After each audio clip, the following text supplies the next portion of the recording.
Assalamualaikum warahmatullahi wabarakatuh. Perkenalkan, nama saya Elpuranina Septiany dari kelas 6A Interpreting 2. Saya akan menginterpretasikan video pidato dari Priyanka Chopra.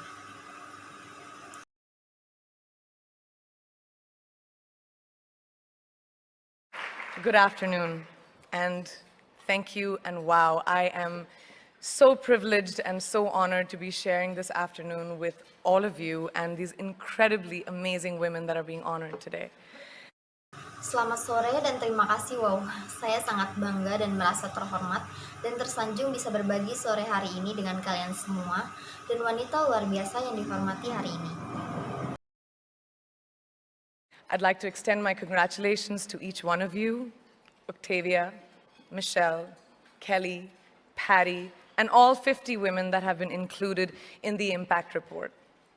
Saya ingin menyampaikan ucapan selamat saya kepada masing-masing dari Octavia, Michelle, Kelly, Patty, dan semua 50 wanita lainnya yang masuk dalam laporan orang yang berpengaruh. Your achievements not just inspire me, but also so many others to work harder, to be better, and to make a dent wherever we can. So I'm very, very proud to be standing alongside of you.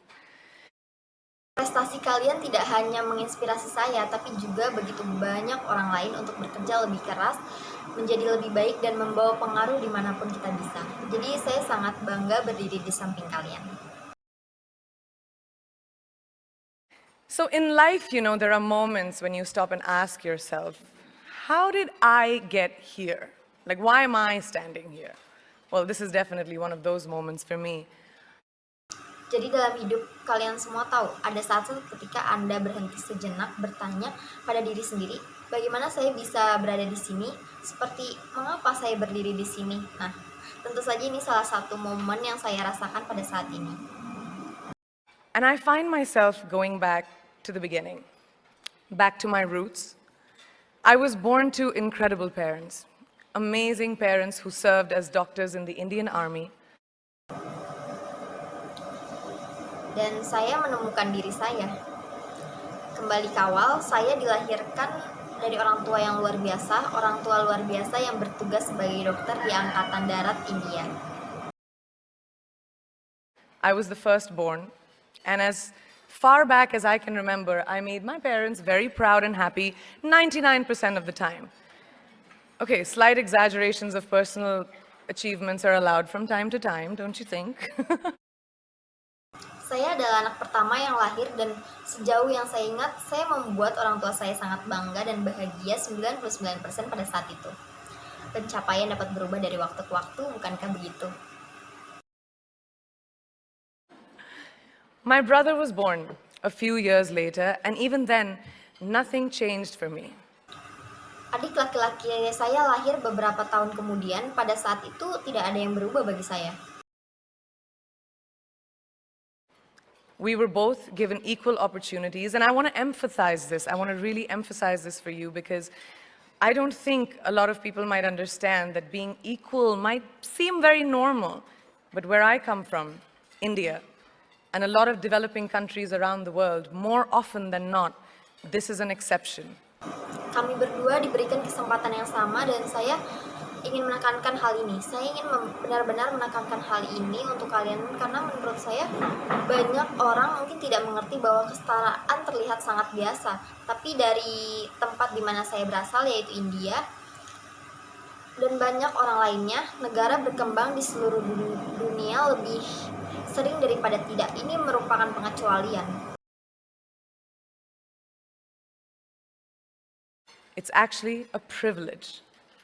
My first experience of the glaring disparity between boys and girls came at a very, very young age. Sebenarnya ini suatu kehormatan. Pengalaman pertama saya tentang perbedaan yang mencolok antara anak laki-laki dan perempuan sudah ada dari dulu. I grew up in a middle-class family with extremely philanthropic parents who constantly reminded me and my brother how lucky we were and how giving back to those who were less fortunate was not a choice, it was a way of life.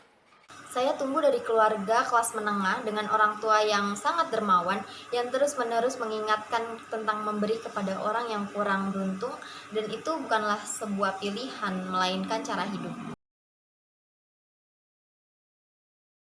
Simple.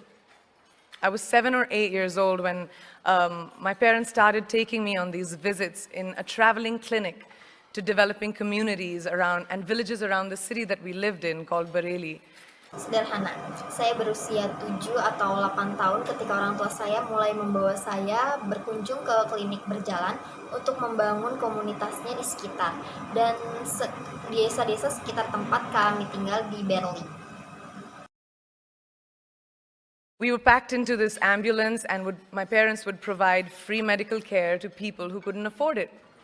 My job at the age of 8 was assistant pharmacist. Kami masuk ambulans dan orang tua saya memberikan perawatan medis gratis kepada orang-orang yang tidak mampu. Pekerjaanku pada usia 8 tahun itu adalah asisten farmasi. So I would count all the medicines, put them in an envelope and give it out to patients, and I really took my job very seriously. Very seriously. Saya akan menghitung semua obat, memasukkannya ke dalam tempat dan memberikannya kepada pasien. Aku melakukan itu dengan sangat serius dan sangat-sangat serius. But the more I went on these expeditions, the more I began to notice the simplest things that distinguished a boy from a girl or a man from a woman. Tapi semakin saya melakukan ekspedisi ini, semakin saya mulai memperhatikan hal-hal paling sederhana yang membedakan laki-laki dan perempuan, wanita dan pria. For example, girls were pulled out of school when they hit puberty because they were considered ready for marriage and babies. Misalnya, anak perempuan dikeluarkan dari sekolah ketika mereka mencapai pubertas, karena mereka dianggap siap menikah dan memiliki bayi. That's 12 and 13, while boys still enjoyed their childhood. Or basic human rights such as healthcare were denied just because they were women. Pada usia 12 atau 13 tahun, sementara anak laki-laki masih menikmati masa kecil mereka, sedangkan hak asasi manusia seperti perawatan kesehatan ditolak hanya karena mereka perempuan.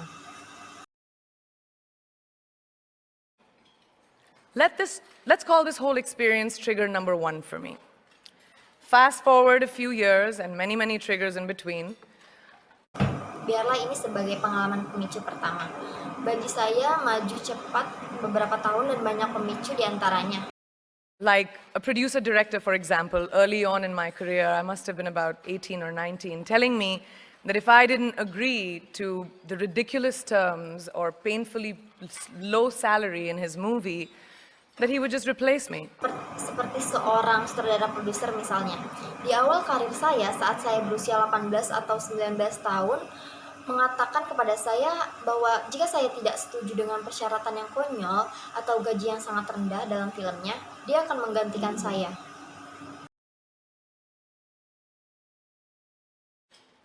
Because girls are replaceable in the entertainment business. That was a memorable one. Karena anak perempuan bisa digantikan dalam dunia hiburan dan itu sangat berkesan. Made me decide to make myself irreplaceable. But I think what really moved the needle for me and ultimately led me to create the Priyanka Chopra Foundation for Health and Education and around the same time partner with UNICEF was an encounter with my housekeeper's daughter.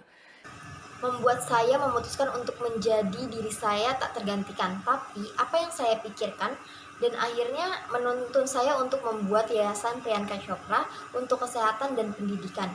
Dan pada waktu yang sama, mitra dengan UNICEF adalah pertemuan dengan putri pengurus rumah tangga saya. About 12 years ago, I came home from set early one day and she was sitting in my library reading a book. And she must have been 8 or 9 years old and I knew she loved reading.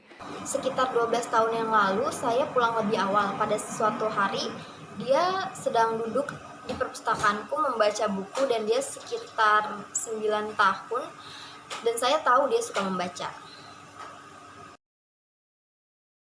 So I asked her, I was like, it's a weekday, why aren't you in school? And she said, oh, I don't go to school anymore. So I went and asked her mother, and I said, why isn't she in school? Jadi aku bertanya kepadanya, ini adalah hari kerja, dan kenapa tidak ke sekolah? Dan dia berkata, oh aku sudah tidak sekolah lagi. Lalu saya pergi dan bertanya kepada ibunya mengapa dia tidak berangkat ke sekolah lagi. And her mom said that her family couldn't afford to send her and her brothers to school, so they chose the boys. Dan ibunya berkata bahwa mereka tidak mampu untuk menyekolahkan dia dan saudara laki-lakinya, sehingga mereka memilih anak laki-laki yang bersekolah. The reason, she would eventually get married and it would be a waste of money. I was completely blown, and it shook me to my core. Alasan dia akhirnya menikah dan itu membuang-buang uang, itu benar-benar membuat saya sangat kaget. Eventually, I decided to cover the cost of her education so that she could continue to learn, because education is a basic human right. Akhirnya saya memutuskan untuk menanggung semua biaya pendidikannya agar dia bisa terus belajar, karena pendidikan merupakan hak asasi manusia. Terima kasih, sekian interpretasi dari saya, kurang lebihnya mohon maaf. Wassalamualaikum warahmatullahi wabarakatuh.